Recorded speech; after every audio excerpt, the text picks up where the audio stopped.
السلام علیکم دوستانو. د ټانسلز اپریشن د چا شوی دی یا د چا اراده ده چې هغه وایي چې زه به ټانسلز اپریشن کوم. ټانسلز یعنی پښتو کې ورته موږ وایي ګلې. اوس دا ګلې یا ټانسل څه شی دی او دوی قسمونه څه دي او چې ته اپریشن وکړې نو د اپریشن نه پس به ته کم احتیاط کې تا له څه کول پکار دي د اپریشن نه پس. صحیح ده. ټانسل مختلف قسمونه دي. یو ته ویلی شي پیلټاین ټانسل، دا چې کوم موږ ته مخامخ د سایډونو ته د غوښې یا د لیمفاید ټیشو دا یو دومره واړه واړه بالونه ښکاري نو دې ته ویلی شي پیلټاین ټانسل. دا زموږ عام ټانسل دي چې هر څوک یې لیدی شي او زیاتره تکلیف هم په دې کې کیږي. ټیک شوه. بل چې کوم دی لینګول ټانسلز دي، ټیوبل ټانسل دي او نیزو پرنجل ټانسل دي. د دې خپل خپل ځایونه دي چې هلته دا موجود دي. ټیک ده. او د دې ټانسلز کار څه دی؟ د دې کار دا دی چې د پوزې په ذریعه یا د خولې په ذریعه کم جراثیم زموږ خېټې ته ځي دا هغه فلټر کوي، دا هغه ودروي. مثال په طور دا زموږ د بدن سکیورټي ګارډز دي، دا زموږ د امیون سیستم یوه حصه ده د ټانسل. صحیح ده. اوس ډېر خلک کوي چې ډاکټر صاحب دا مریض راوستی د مری خوږېږي، وګوره چې د ټانسل دي او که نه، د ټانسل غټ دي او که نه، د ټانسل پاخه دي او که نه. ټانسلز پیدایشي موجود وي په بدن کې. څنګه چې ما ته ووایي دا زموږ د بدن د امیون سیستم یوه حصه ده، دا په مری کې موجود وي.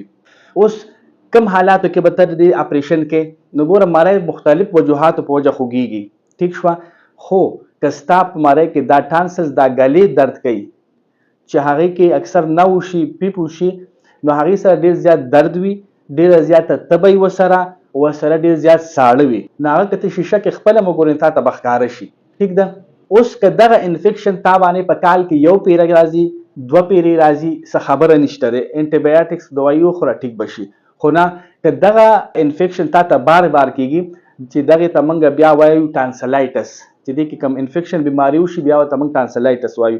که دا ټانسلایټس تا ته بار بار کېږي، په کال کې 4 ځله کېږي، 5 ځله کېږي، 6 ځله کېږي، نو بیا ضروري دا ده چې د بار بار دوایانو خوړو نه ښه خبره دا ده چې ته د دې اپریشن وکړې او اپریشن ته د دې نو ویلی شي ټانسلیکټومي.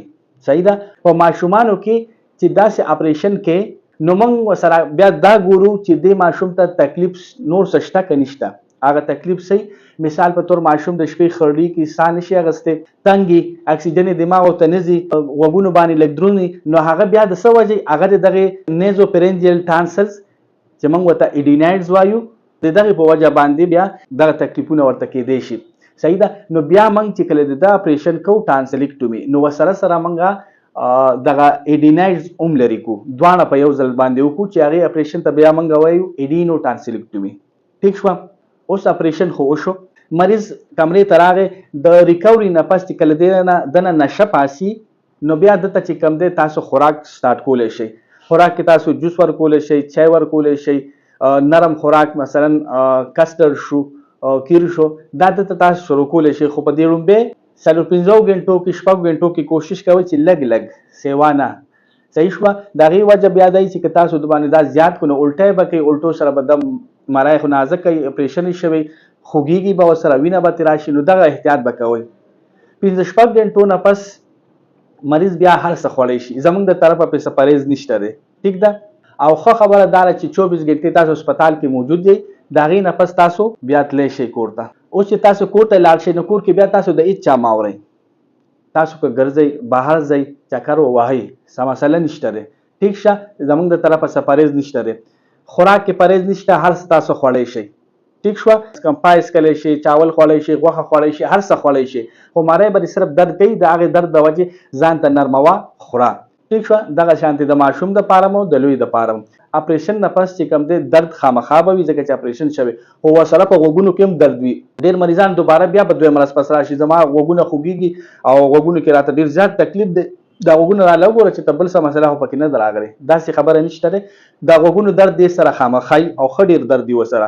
د هغې دپاره به تاسو درد دوایانې درکړي ډاکټر صاحب، هغه خورئ، انټي بایوټیک به درکړي، هغه ورسره خورئ. ټیک شوه. 10-15 ورځې پس تاسو خپل کار ته تلی شئ، خپل کار شروع کولی شئ. نور که داسې څه خبره وي ستاسو ذهن کې نو تاسو کمنټ سیکشن کې ماته هغې ته پوسټ کولی شئ، زه به د هغې جواب در کوم. ټیک ده جي. انشاءالله نیکسټ ویډیو کې به بیا ملاوي. اوس ماته اجازت راکئ. الله حافظ.